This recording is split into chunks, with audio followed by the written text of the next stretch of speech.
Hello friends, hello everyone. आज फिर से एक नया वीडियो और एक बहुत ही विशेष विषय पे आज चर्चा करेंगे। आज का जो विषय होगा, आज जिस वीडियो पे बात करेंगे, जो वीडियो बनेगा वो मेनली स्टूडेंट्स के लिए होगा। और इस समय देख रहे हैं सरकार ने एक नई स्कीम लॉन्च की हुई है, अग्निपथ स्कीम। सरकार के जो सरकार ने अपना सोचा है, जो उन्होंने स्कीम लॉन्च की है वो देश के युवाओं के लिए है। और तीनों सेनाएं, चाहे वो जल हो, चाहे वो थल हो, चाहे वायुसेना हो, उसके लिए एक नई टाइप की बिल्कुल स्कीम लॉन्च की हुई है।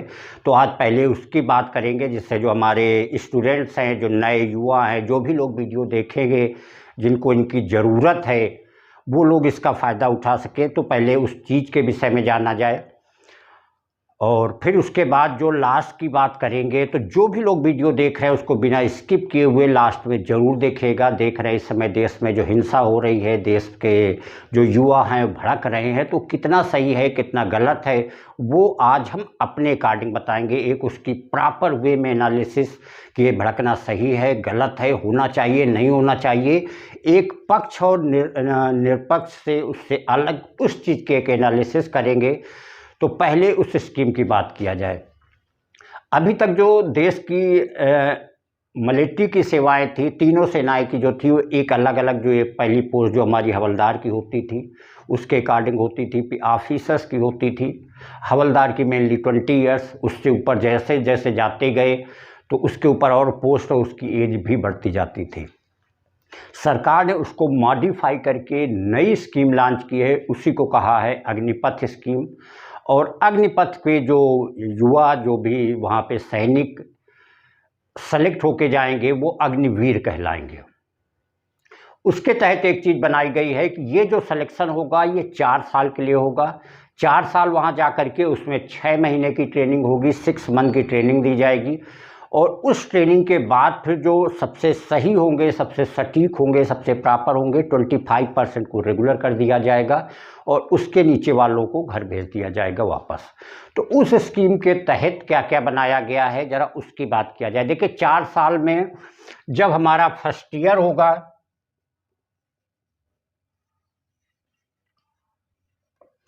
यहाँ पे बात कर रहे हैं जो वहाँ पे सैलरी डिसाइड की गई जो दी जाएगी, तो पहले साल जो है वो 30,000 है।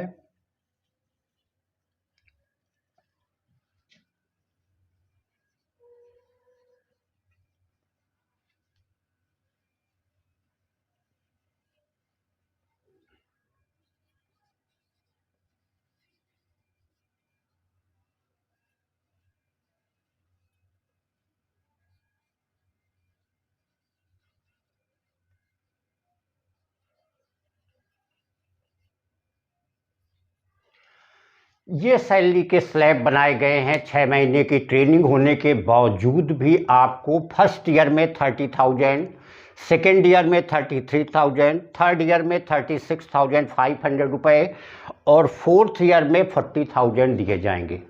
लेकिन जो ये पेमेंट दिया जाएगा सीधे आपको नहीं दिया जाएगा। इसका 30% जो है आपके एज ए फंड में चला जाएगा। 30% का अगर ये वाला हम देखें तो अराउंड 10,000 आता है, 9,000 के आसपास आएगा। यहाँ पे जो है मोर देन 10,000 होगा, यहाँ मोर देन 12,000 होगा और यहाँ पे मोर देन 14,000 होगा। मतलब ये अमाउंट जो बचेगा ये आपके एज ए फंड के रूप में जमा कर दिया जाएगा। और साथ में सरकार ने एक बात और कही है कि जो ये पेमेंट होगा इतना ही सरकार आपको अलग से देगी। मतलब अगर आप गए हैं फर्स्ट मंथ आपको 9,000 जो आपके फंड में गया है, तो 9,000 सरकार भी आपके डाल देगी, मतलब 18,000 हो जाएगा। ये पेमेंट टोटल मिला करके आप इसको इसके अकॉर्डिंग, जैसे ये दिस इंटू 12 सारे 12 से मल्टीप्लाई हो जाएंगे। टोटल अमाउंट जो आएगा वो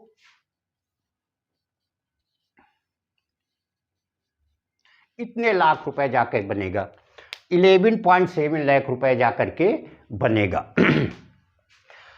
तो ये तो सैलरी आपको मिल ही रही, इसमें 30% कट के आपको पर मंथ वहाँ पे मिल रही है। साथ में जो ये पैसा जाएगा 9,000 है, यहाँ 10 प्लस होगा, 12 प्लस होगा, 14 प्लस होगा, उतना ही मिला के सरकार आपके लिए जमा करेगी, इंटरेस्ट लगा करके आपको ये इतना अमाउंट।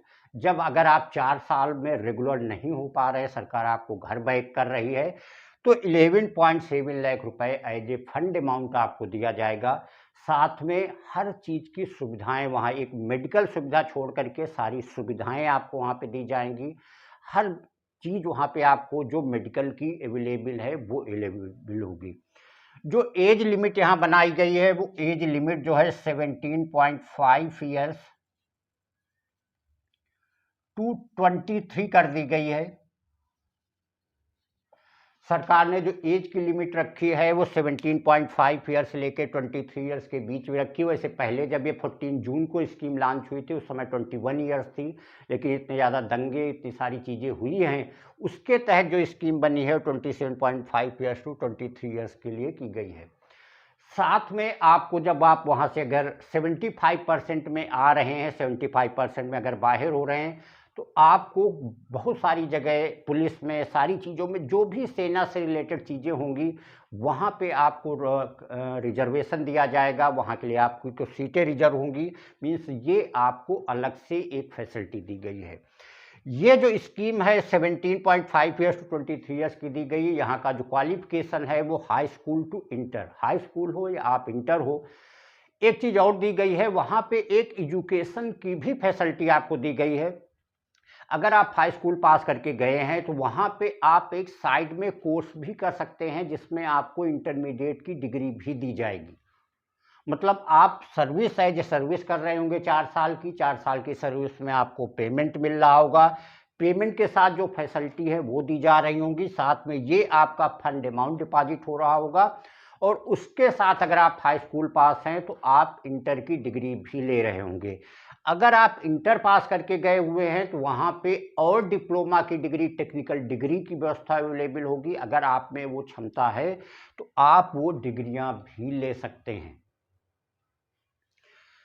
तो ये सारी सुविधाएं, इतना बड़ा अमाउंट, ये सारी चीज़ें एज ए फंड के रूप में जो सरकार आपको दे रही है, ये सारी चीज़ें आपको अग्निपथ स्कीम जो है उसके तहत मिलेगी। मीन्स ये सारी चीज़ें आपको अग्निवीरों को दी जाएंगी, ये सारी सुविधा दी जा रही है।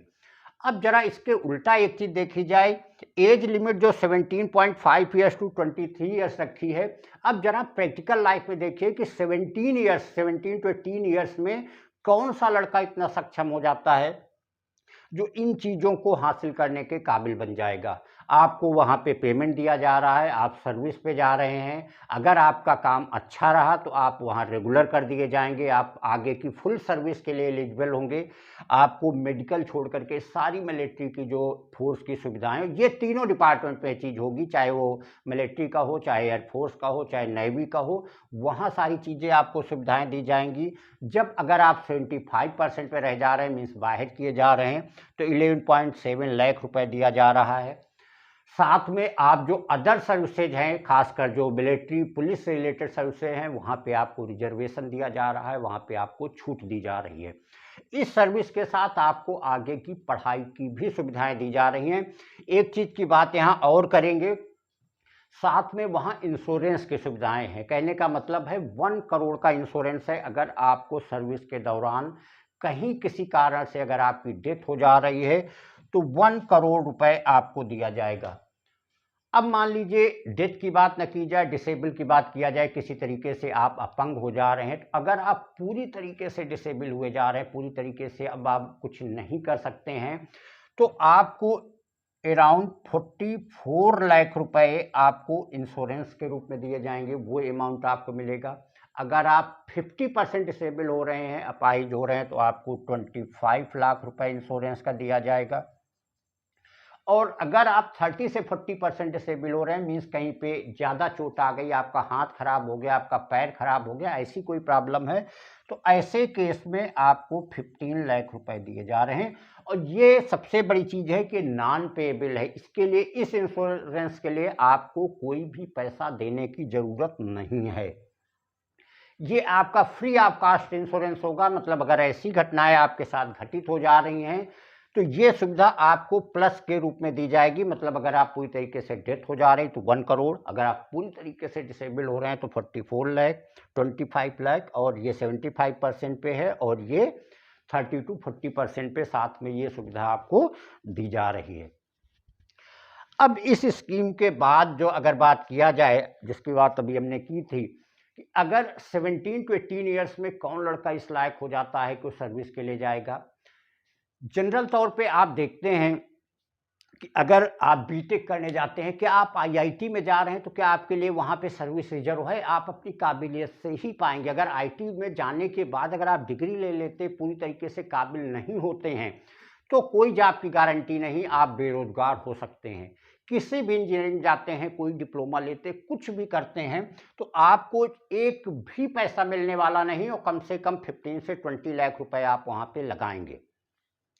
अगर इसी की जगह यही सरकार कोई ऐसी स्कीम लॉन्च करती कि ठीक है, आप आकर के वहाँ डिप्लोमा लीजिए, आप वहाँ का एक कोर्स करिए, अगर वो कोर्स आप पास होंगे, उसके बाद कुछ आपके मेजरमेंट होंगे, तो आपको ये सर्विस दी जाएगी। और साथ में जो क्राइटेरिया इसका होगा सिलेक्शन का, पूरी तरीके से एज इट इज होगा जैसे पहले हो रहा था। मतलब वही आपका फिजिकल, वही रिटेन, वही जो भी चीज़ें, जो फार्मेलिटीज़ पहले थी वही फार्मेलिटीज़ होंगी। केवल वहाँ पे जो एक प्रॉपर सर्विस के लिए था वो चीज़ यहाँ पे की गई है। साथ में जो यहाँ पे टोटल वांट है वो करीब 46,000 निकाली जा रही है। इतनी वांट निकाली जा रही है। बहुत जल्दी स्कीम आने वाली, जहाँ पे इसकी सिलेक्शन की प्रक्रिया जारी की जाएगी। अब इसको अगर दूसरे एंगल से हम देखें, अगर इसी की जगह, क्योंकि 25% को सेलेक्ट होना है, मान लीजिए इसका 25% निकालें तो करीब 11,500 आता है। सरकार ये भी तो कर सकती थी कि 11.5 मतलब 12 में 13 है, 15,000 जो भी है वो स्कीम निकाल देती। इतने लोगों को हम एज इट इज जैसे पहले की तरह हम सेलेक्ट करा रहे थे वैसे हम सेलेक्ट कराएंगे, तो अब तो वही बात होगी, सारे लोगों को कहीं कोई दिक्कत ना होती। अब इसका साइड इफेक्ट आप देखिए, यहां पे अगर अराउंड हम मान लीजिए 15,000 ले लें, तो उसके बाद हमारा टोटल अराउंड 31,000 मतलब 30 to 35,000 जो युवा होंगे अभी जिन्होंने हाई स्कूल इंटर पास किया है, उनको इतनी सुविधाओं में अपनी एक फिजिकल थोड़ा सा नॉलेज के दम पे पहुंच रहे हैं। तो इतने जो बेरोजगार युवा होंगे, जिस पोजीशन पे शायद लड़का सोच भी नहीं पाता होगा करियर के लिए, उसको ये सारी सुविधाएं मिल रही हैं इतने लोगों को।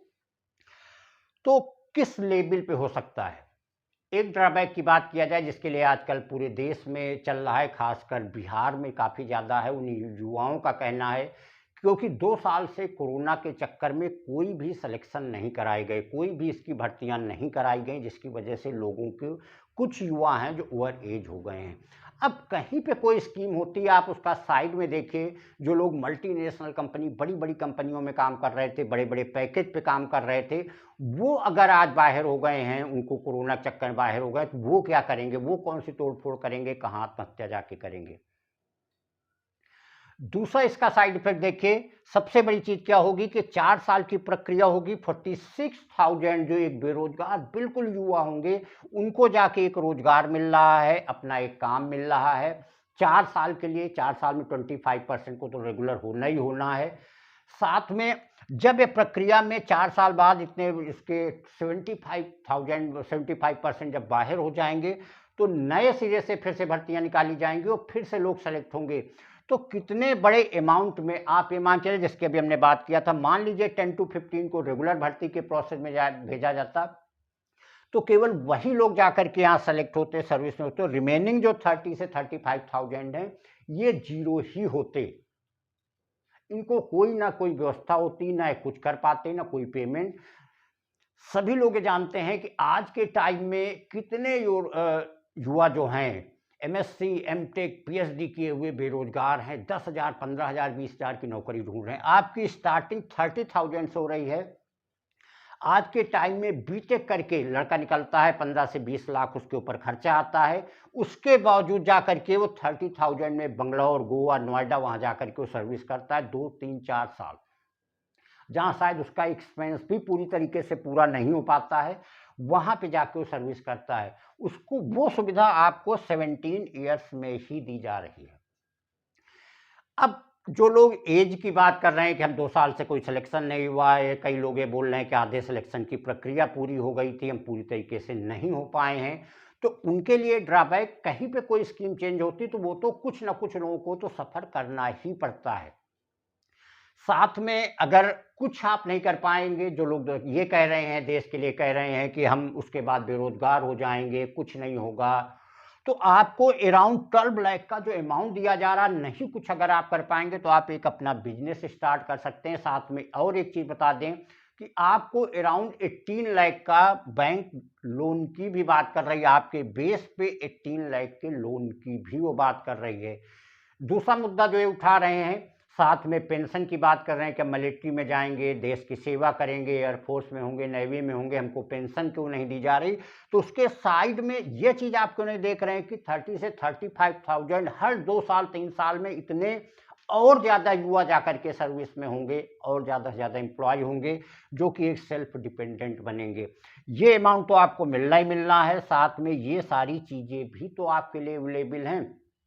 ये पेमेंट अगर 14 कट के तो आपको 25,000, यहाँ 12 कट के तो अराउंड 22-23,000 के आसपास आपका आ रहा है। ये पेमेंट भी तो आपको हर महीने मिलता रहेगा। जो जनरल कैटेगरी से जा करके पहले जाते थे, उनकी स्टार्टिंग अराउंड 21,000 से होती थी सैलरी की, जो कि यहाँ पे 30 किया जा रहा है। और 30 के साथ आप ये देखिए कि जो 9 वहाँ जमा हो रहा है, 9 सरकार और जमा कर रही है, मतलब यही अमाउंट आपका अराउंड 39,000 तक 40 के आसपास आ रहा है, क्योंकि आगे आपका इंटरेस्ट भी लगता चला जाएगा। जानकारी के लिए एक चीज़ बता दें कि इजराइल जैसा छोटा देश, इन्हीं जो है अग्निवीरों की वजह से 57 कंट्रीज पे बिल्कुल धूम मचाया हुआ है, कोई उसका कुछ बाल बांका नहीं कर सकता। इन्हीं जो है अग्निवीरों की वजह से कितने नवयुवक आएंगे जो वहाँ पे और सशक्त होंगे। अगर वो घर पे रहेंगे, पड़े रहेंगे, बेरोजगार होंगे, तो वो काम से और बहकेंगे, इधर उधर के काम करेंगे, वहाँ पे जा कर के साथ में उनका काम होगा, वो और ट्रेंड होंगे, अनुशासित होंगे, व्यवस्थित होंगे। साथ में उनके साथ पेमेंट भी, जो कि लाइफ की सबसे बड़ी ज़रूरत होती है, वो पेमेंट भी उनको मिलेगा। और साथ में ये सारी सुविधाएं जिनकी ऑलरेडी हम बात कर चुके हैं, वो भी बातें होंगी। तो ये जो इस चीज़ को बताया जा रहा है कि ये चीज़ें बेकार हो जाएंगी, सही नहीं है, उसके एवज में सही के साथ साथ एक क्राइटेरिया होता है। क्या मिलिट्री किसी भी सर्विस में जा करके अगर आप पूरा नहीं बना पा रहे हैं, तो सरकार क्या उसका पूरी तरीके से ठेका नहीं लेती है। वो तो आपको उतने दिन में डिटरमिन करना है, आपको उतने दिन में वो सारी चीज़ें अपने आप में मेंटेन करनी है। साथ में इतने युवा जब बाहर भी आएंगे, जैसे 46,000 में मान लीजिए 31-32 के आसपास बाहर आएंगे, उनके पास एक पेमेंट होगा, अनुशासित होंगे, मिलिट्री शासन में रहे होंगे, वहाँ की फिजिकली वो स्ट्रांग होंगे, कोई भी काम एक नॉर्मल पर्सन से करने में वो ज़्यादा स्ट्रांग होंगे, ज़्यादा अच्छे से करेंगे। और साथ में जो सिलेक्शन के इतने चांसेस, मतलब जो नए नए युवा हैं, जिस एज में लोग सोच भी नहीं पाते हैं, उस एज में जा कर के आगे वो और भी युवा जा करके वहाँ जाएंगे, तो इसकी वजह से बेरोजगारी कितनी ज़्यादा कम हो जाएगी। जहाँ कुछ नहीं है, जहाँ जीरो है, कुछ नहीं कर पा रहे हैं, और साथ में जो और सारे ऑप्शन तो आपके पास खुले ही हैं, केवल कुछ ही लोग हैं जो इस चीज़ को एक अफवाह टाइप की चीज़ कह लीजिए, या डिस्टर्ब हो रहे हैं, या एक विवाद फैला रहे हैं कि जा करके लाइफ खराब हो रही, पेंशन नहीं, मतलब उसके जो भी चीज़ें हैं वो निगेटिव ही सोच रहे हैं कि वो सारी चीज़ें हमें और आगे की मिलनी चाहिए। बट उसके साथ में आप यहाँ की सारी बेनिफिट भी तो देख रहे हैं, कितना ज़्यादा आपको बेनिफिट मिल रहा है, चीज़ें कितना अलर्ट हो रही हैं। आगे के अगर आज जो भी अभी महीने 2 महीने में प्रक्रिया होगी, उसके 10 साल 15 साल 20 साल बाद देखिए कि कितने युवा हैं जो एक तरीके से, जैसे एक मिलिट्री का रिटायर आता है, वैसे वो और एक एज में, क्योंकि अगर मान लीजिए कोई 18 में जा रहा है, 22 में बैक होगा, 22 में पूरी तरीके से युवा होगा, तो एक युवा के ही एक सैनिक का ही तो रोल अदा कर सकता है। कितने देश जो है पूरी तरीके से युवाओं से कितना सशक्त होगा। कहने का मतलब आज जो हमारे देश की करीब 13 लाख जो मिलिट्री फोर्स है टोटल तीनों को मिलाकर के, वो 130 करोड़ में बदल जाएगी, तो देश कितना सशक्त होगा, कितना सशक्तिकरण की तरफ जाएगा। ये सारी चीज़ें हैं, पूरी तरीके से एक इन्वायरमेंट बदल देने वाला। जो हमारे बेरोजगार युवा हैं उनको एक चांस देना, उनको सर्विस देना, एक एम्प्लॉय की तरफ देना। तो कई निगाहों से अगर देखा जाए तो ये बहुत ही ज़्यादा यूज़फुल है, बहुत ही ज़्यादा एक पावरफुल कदम है। अब कुछ नेगेटिव पॉइंट्स होंगे, अगर लोग उनको लेकर के परेशान हैं, तो वो सारी चीज़ें स्कीम की चेंजिंग पहले 17.5 से 21 की थी, जो कि आज 23 कर दी गई है, तो और जो ड्रॉबैक देखे जाएँगे, वो भी सुधारे जाएँगे। तो अगर आप एक निगाह से देखिए तो बहुत ही एक यूज़फुल, युवाओं को आगे बढ़ाने का, युवाओं को सर्विस देने का, जितना पूरा देश में हमारे बेरोजगार हैं उनको एक सर्विस देने का एक सुनहरा मौका है। तो फ्रेंड्स, वीडियो देख के आप ज़रूर कमेंट बताइए कि आपको वीडियो कैसा लगा, जो कि एक देश की स्कीम है। अगर वीडियो आप लोगों को पसंद आए, क्योंकि एक हमारी तरफ से स्कीम की बात तो आपको कई जगह मिल जाएंगी, लेकिन जो लास्ट की मेन बात की है, एक हमारी अपनी ओपिनियन की तरफ से, एक स्टूडेंट्स के लिए, साथ में वो युवा जो देश के लिए सर्विस करना चाहते हैं, उनके लिए एक संदेशा है। तो अगर आपको ये बातें पसंद आए, वीडियो पसंद आए, तो आप इसको लाइक करिए, कमेंट करिए और साथ में ज़्यादा से ज़्यादा शेयर करिए कि ज़्यादा से ज़्यादा युवाओं के बीच में पहुँच सके। इसीलिए हमने वीडियो बनाया हुआ है, क्योंकि कई लोग वीडियोस डाल रहे हैं, लेकिन हमने सोचा एक अपनी भी ओपिनियन दिया जाए कि अगर इससे जिन लोग अगर इस चीज़ को नहीं समझ पाएँ, वो भी ज़्यादा से ज़्यादा इसका फ़ायदा उठा सकें। Thank you. जय हिंद।